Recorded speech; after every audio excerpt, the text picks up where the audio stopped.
Louis XIV avait été déclaré majeur par un lit de justice du Parlement de Paris en 1651, à l'âge de 13 ans, mais il avait continué de laisser gouverner Mazarin, jusqu'à la mort de celui-ci qui eut lieu en 1661. Et c'est alors que le jeune roi, âgé de 22 ans, qui jusqu'alors n'avait guère été connu que comme danseur mondain, déclara qu'il allait désormais gouverner seul, sans Premier ministre. Louis XIV n'était pas très instruit, on qualifiait son intelligence de robuste. C'est un compliment un peu ambigu, si l'on qualifie votre intelligence de robuste plutôt que de vive ou de déliée, il faut un petit peu vous méfier. Et en tout cas, il était prudent et même méfiant, si bien qu'il ne prenait jamais une décision sans avoir pris conseil, en premier lieu auprès de ses ministres. Et ceux-ci formaient 6 conseils, tous présidés par le roi et qui se réunissaient séparément. En d'autres termes, les ministres ne forment pas un corps. La seule institution politique, en réalité, c'est le roi lui-même, ce qui justifie la déclaration qu'on lui prête, qui est apocryphe mais résume bien sa conception des choses. L'État, c'est moi. C'est la monarchie absolue qui est justifiée par le droit divin. Alors attention, la monarchie de droit divin, ça n'est pas une notion théologique, c'est une notion politique, qui est développée d'ailleurs par Bossuet, l'évêque de Meaux, dans son ouvrage « La politique tirée des Écritures saintes ». Dans ce livre, il interprète de manière tout à fait abusive la pensée de saint Thomas d'Aquin, selon laquelle tout pouvoir vient de Dieu. Ce qui découle d'ailleurs de la réponse de Jésus à Ponce Pilate au cours de son procès. Ponce Pilate dit à Jésus « Sais-tu que j'ai le pouvoir de te faire libérer ou condamner ?» Et Jésus lui répond « Tu n'aurais pas ce pouvoir si tu ne le tenais de mon Père. » En réalité, tout pouvoir vient de Dieu signifie que quiconque exerce un pouvoir doit l'exercer sous le regard de Dieu.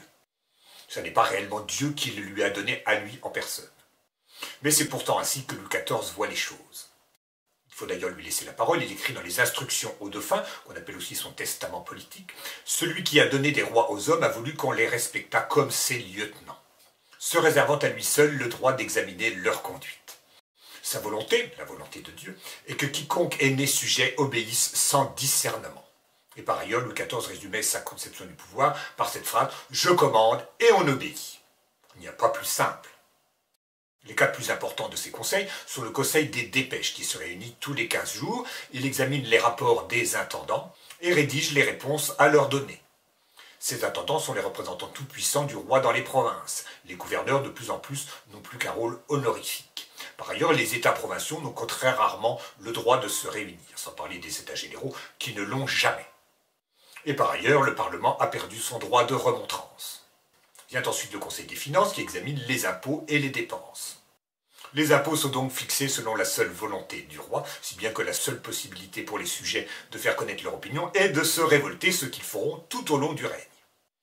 Le Conseil d'en haut s'occupe de la politique étrangère, le Conseil des partis des affaires judiciaires. Il y a 6 ministres, c'est le cas depuis le règne de François Ier. Ces ministres sont nommés et révoqués uniquement par la volonté du roi. Et Louis XIV les choisit de préférence parmi la noblesse qu'on appelle la noblesse de Rome, qui est en fait une noblesse plus récente, anoblie par le roi lui-même. Le roi fabrique sa propre noblesse. Ce n'est plus, comme sous les premiers Capétiens, une noblesse qui préexiste à la monarchie. En réalité, la distinction entre noblesse d'épée et noblesse de Rome est assez fumeuse. Mais Louis XIV explique lui-même pourquoi il choisit ses ministres parmi la noblesse plus récente. Il était important que le public connût par le rang de ceux dont je me servais que je n'étais pas en dessein de partager mon autorité. Et qu'eux-mêmes, sachant ce qu'ils étaient, ne connussent pas de plus grande espérance que celle que je voudrais bien leur donner. Le plus connu des ministres de Louis XIV sera Colbert, dont le fils deviendra lui aussi ministre. Un autre clan, rival de celui des Colbert, fournira plusieurs ministres, c'est celui des Le Tellier, d'abord le marquis de Louvois, qui est secrétaire d'État à la guerre.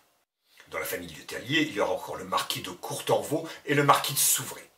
Mais la famille qui, sous l'Ancien Régime, jusqu'à la Révolution, fournira le plus grand nombre de ministres, c'est la famille Philippot. Le comte de Pontchartrain, le marquis de la Vrillière et le comte de Maurepas appartiennent à cette famille Philippot.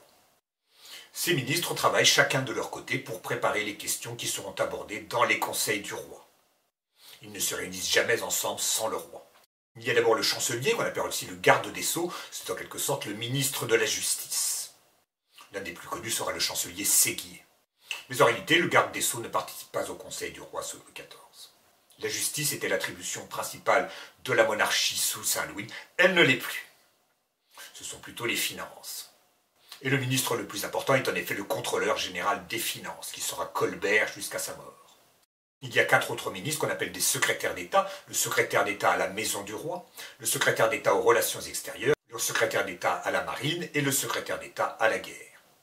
Celui-ci sera longtemps le marquis de Louvois. Il n'y aura pas toujours d'ailleurs 6 ministres, puisque Colbert cumulera les fonctions de contrôleur général des finances, de secrétaire d'État à la marine et à la maison du roi.